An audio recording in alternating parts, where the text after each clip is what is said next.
entrando nesse assunto, é uma grande farsa, né? O governo, saiu matéria ontem, tá estudando mandar um projeto de lei em vez da PEC que já tá tramitando pra ele tomar os louros por assim e não ficar com o Hugo Mota. Quem são eles? Mamãe e papai de saia. Parece não, hein? Cala a boca. Esse projeto não vai acabar com os calacês por um de ninguém. Não é imposição de lei que muda a realidade econômica magicamente. Você pode ter uma proibição na lei, na prática vai ter redução do salário. E ele vai buscar um outro emprego pra trabalhar um dia ou 2 dias na semana. A gente já teve essa discussão 10 anos atrás, na PEC das domésticas. Não adiantou, maior parte são diaristas, porque simplesmente você não impõe uma realidade econômica de cima pra baixo.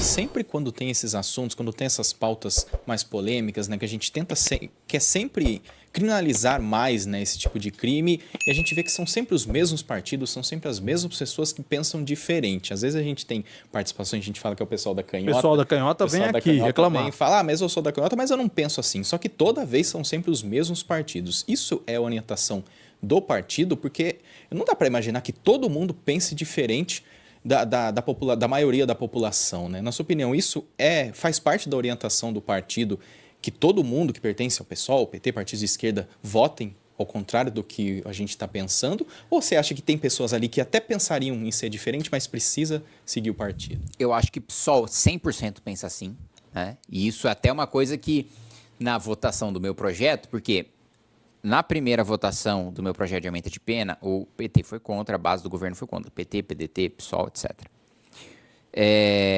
Foi para o Senado, voltou porque o Senado fez modificações. Na volta, só o PSOL votou contra. E aí o PT chegou, porque a primeira aprovação não foi no ano eleitoral. Chegou no ano eleitoral, o PT mudou a orientação para votar sim, né?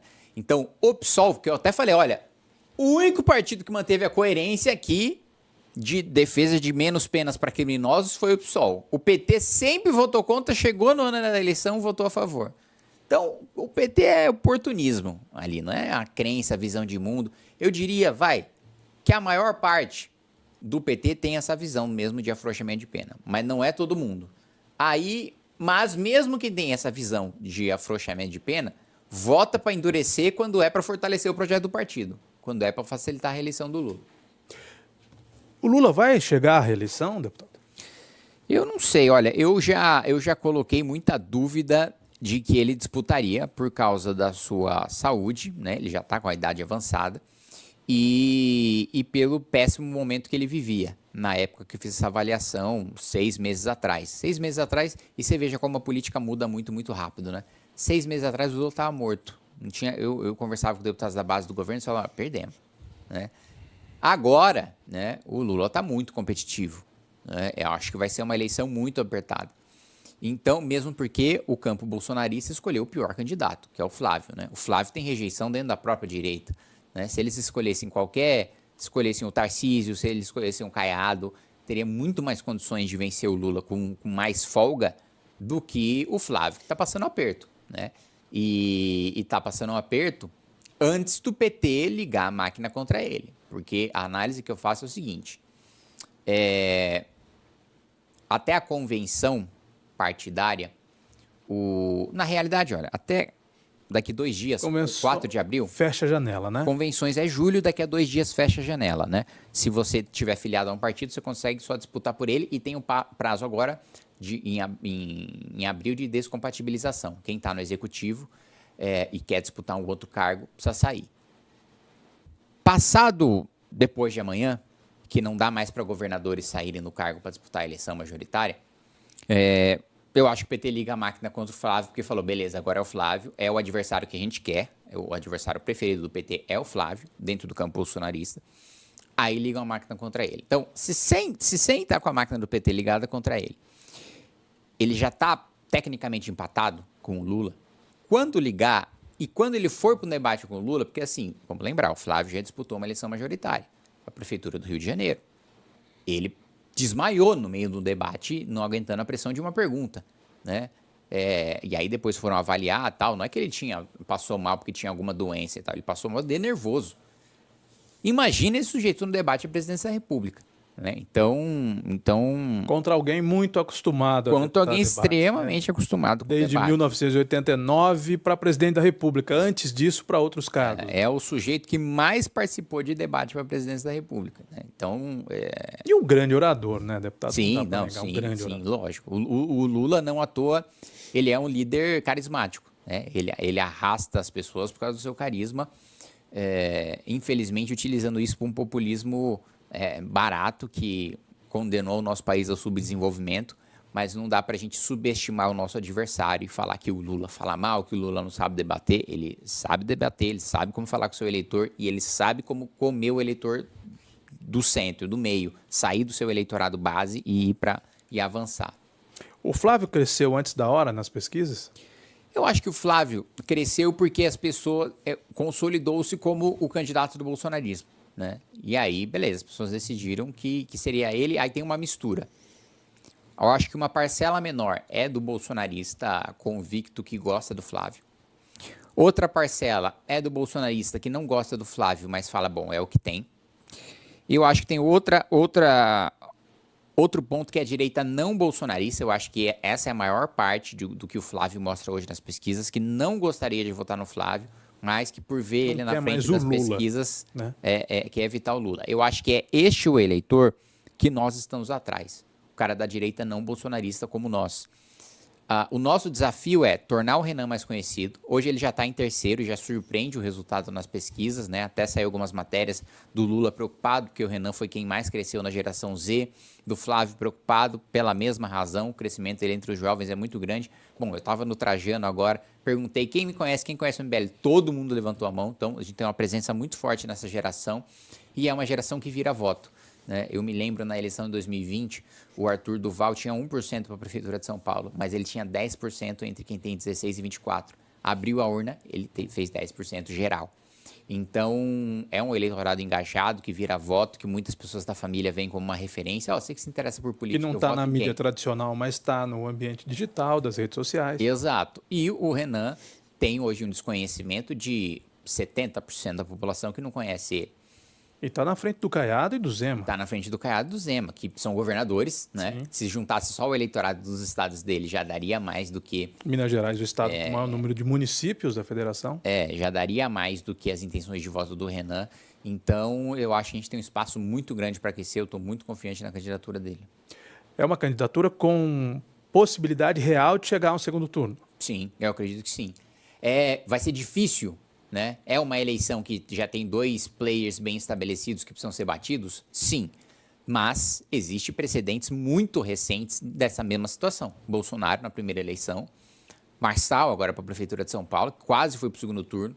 Se fizesse a bobagem que fez, teria ido para o segundo turno. Se cometesse a atrocidade de forjar um laudo para dizer que um adversário é cheirador, ele teria ido para o segundo turno.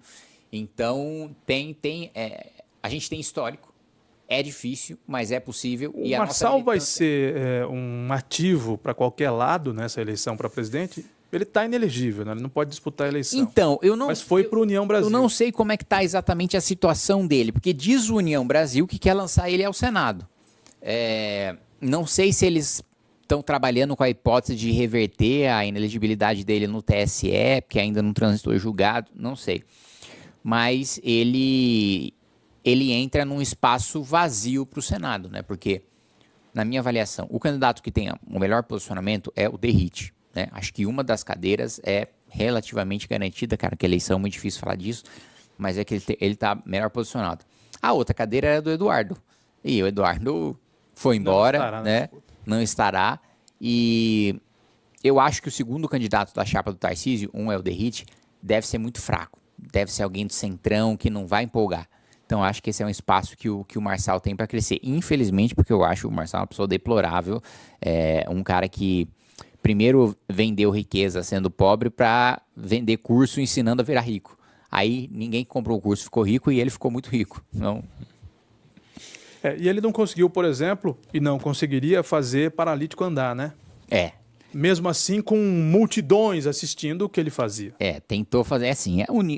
A quantidade de bizarrices dele é enorme, né? De tentar fazer um paralítico andar, de ser irresponsável subir na montanha com o pessoal que ele levou, de dizer que dirige melhor que o Ayrton Senna, de dizer que dá ré no cavalo com a batida do coração dele, de, puta, né, falar que o avião estava tremendo e aí ele chegou pro piloto e falou, fica tranquilo que eu entendo.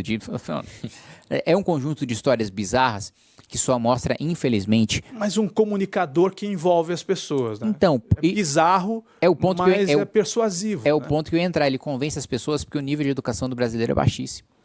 Porque a gente tem um índice no PISA que a nota em português da maior parte dos brasileiros, ela é insuficiente para exercer a cidadania. Essas são as palavras usadas pela OCDE. Então, são pessoas que, para padrões de países internacionais, sequer entendem a condição de cidadão, não sabem o que é um voto, é um nível de analfabetismo funcional muito grande e oportunistas dessa natureza acabam se aproveitando. Agora, os votos do Marçal podem interessar a alguém nessa disputa presidencial? O apoio dele pode interessar? O Marçal deve apoiar o Flávio Bolsonaro, acho que isso é quase certo. Não sei qual que vai ser o nível de transferência de votos, não sei o quanto do recall da eleição da prefeitura ele vai tomar para si, mas que o apoio dele, né, faria subir alguns pontos percentuais o candidato, eu acho que sim. Fragmentar a direita não pode encaminhar a reeleição do Lula? Não, porque o Lula só ganha com a fragmentação da direita se ele tiver voto para ganhar no primeiro turno. E se ele tiver voto para ganhar no primeiro turno, não interessa se ele tem um adversário ou se ele tem 10. Ele tem voto para ganhar no primeiro turno. Hoje nós temos pela Atlas Intel, vamos nos apegar à Atlas Intel. O Renan com 5, o Caiado em torno de 2,5, o Zema em torno de 3,5. Na casa decimal tem alguma diferença do que eu estou falando. E o empate, para não dizer técnico, né, quase absoluto entre Flávio e Lula. Mas se a gente tira os votos em branco e os votos anulados, tanto um quanto o outro estão relativamente próximos dos 50+1, né? Não acho. Não? Não acho. Eu acho que falta 2,5 milhões, 3 milhões de votos para qualquer um dos dois vencer no primeiro turno. E isso definiu a eleição passada. Definiu a eleição passada. Então, assim, ninguém vai ganhar no primeiro turno. Essa eleição é uma coisa que eu cravo. Ninguém vai ganhar no primeiro turno. Se a economia melhorar muito, o Lula não pode ser beneficiado. O que também é difícil, né? Que a economia melhore muito. É difícil melhorar muito. Pelo contrário, agora com um problema no Estreito de Hormuz, a gente só vai ter dificuldade. Metade das grandes distribuidoras brasileiras não aderiram ao programa do governo para tentar baixar o preço do diesel. Então, discurso do Trump ontem, preocupante, hein? É só problemas que nós teremos. Se com o mundo organizado, o Lula já não soube administrar a economia para o Brasil crescer o que deveria, com o mundo desorganizado, pior ainda. Mas mesmo que tenha notícias boas, a isenção do imposto de renda, por exemplo, não teve o efeito esperado pelo governo, não cresceu a popularidade no que eles estavam calculando. Efetivamente só vai valer a partir do ano que vem, né? Então, eu acho que ninguém ganha no primeiro turno, e em não ganhando, a gente pode ter 10 candidatos à direita. A mudança da escala. O que importa é o segundo turno. 6-1 pode impactar? Eu acho difícil. Eu acho que ele pode ganhar alguns pontos com isso, mas nunca o suficiente para ganhar no primeiro turno. E outra coisa. E passa, deputado? Passa esse ano? É isso que eu ia falar. Eu não acho que passa tempo da eleição. E assim, entrando nesse assunto, é uma grande farsa, né? O governo saiu matéria ontem, está estudando mandar um projeto de lei em vez da PEC que já está tramitando para ele tomar os louros, por assim, e não ficar com o Hugo Mota. Esse projeto não vai acabar com escala 6x1 de ninguém. Não é a imposição de lei que muda a realidade econômica magicamente, né? Você pode ter uma proibição na lei, né, do sujeito trabalhar os 5 dias, na prática vai ter redução do salário e ele vai buscar um outro emprego para trabalhar 1 dia ou 2 dias na semana. Então, a gente já teve essa discussão 10 anos atrás, na PEC das domésticas, não adiantou, maior parte são diaristas, porque simplesmente você não impõe uma realidade econômica de cima para baixo. Né? Porque o pequeno empresário, o empresário médio, não tem condições de arcar com alguém trabalhando 1 dia a menos e recebendo o mesmo salário. Sim. Isso vai ser repassado em preços, assim, vai encarecer o serviço. Me assusta as pessoas acharem que magicamente você vai trabalhar 1 dia a menos e receber a mesma coisa. É estranho, né? Isso não existe. É estranho. E a quantidade de pessoas que esse discurso engana, isso não existe. Mais salário trabalhando menos é produtividade, não é lei. Né? E pelo contrário, para aumentar a nossa produtividade, a gente precisaria de menos leis. É o excesso de leis burocráticas que colocam encargos. Olha, metade da folha de pagamento é encargo. Que país que tributa a folha de pagamento em 50%? É o imposto mais burro de todos, que é o imposto sobre o trabalho. Você está desincentivando uma atividade, que é o trabalho.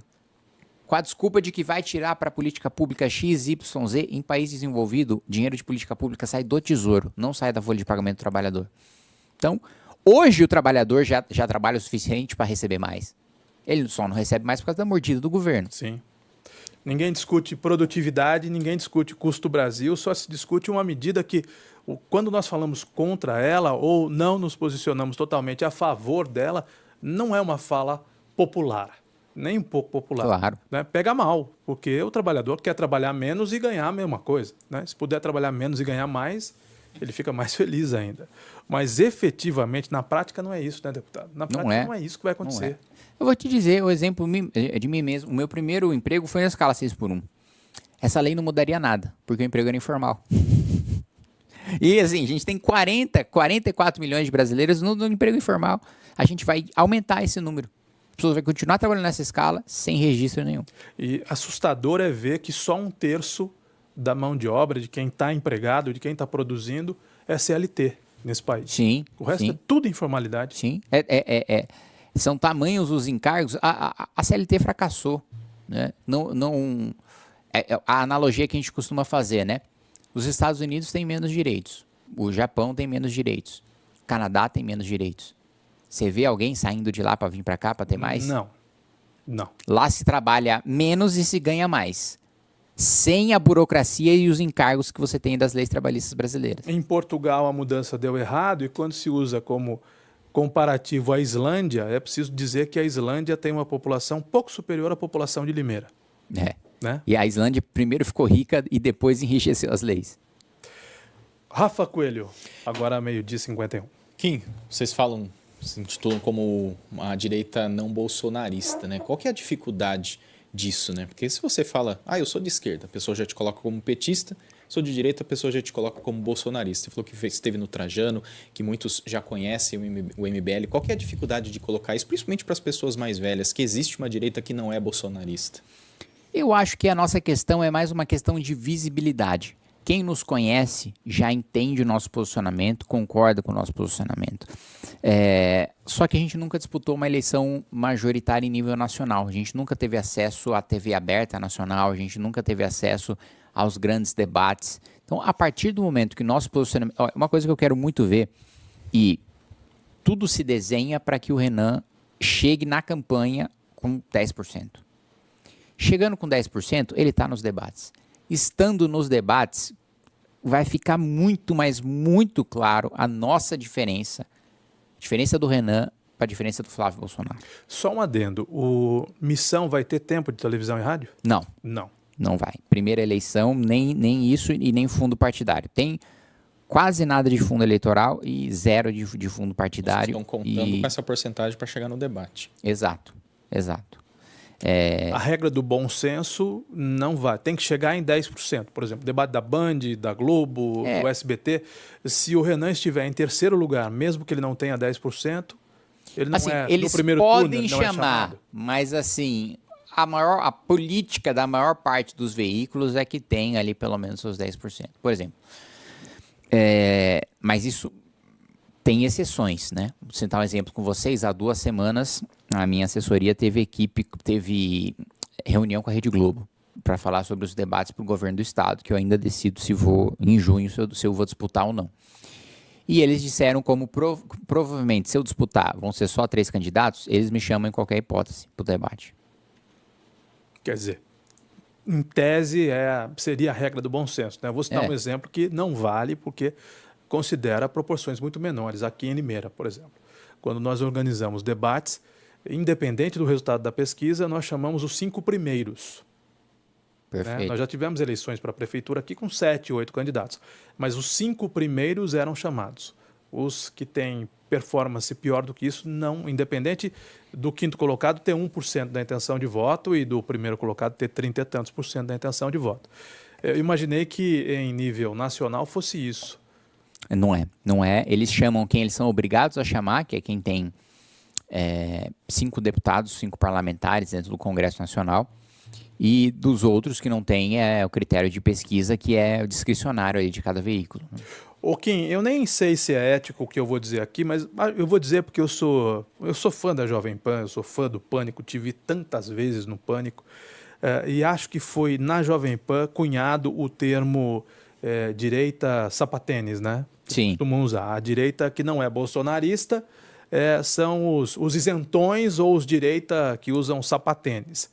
Também é uma barreira a superar, né? Essa coisa de que você só é de fato de direita se você é bolsonarista. Se você não é, você é mureteiro, está em cima do muro, ou é sapatênis, ou na época do Dória você é calcinha apertada. Sim. É uma barreira, né? Que deve ser superada para quem quer ganhar uma eleição. Mais uma vez, eu acho que é uma barreira facilmente superável quando o Renan estiver frente a frente com o Flávio.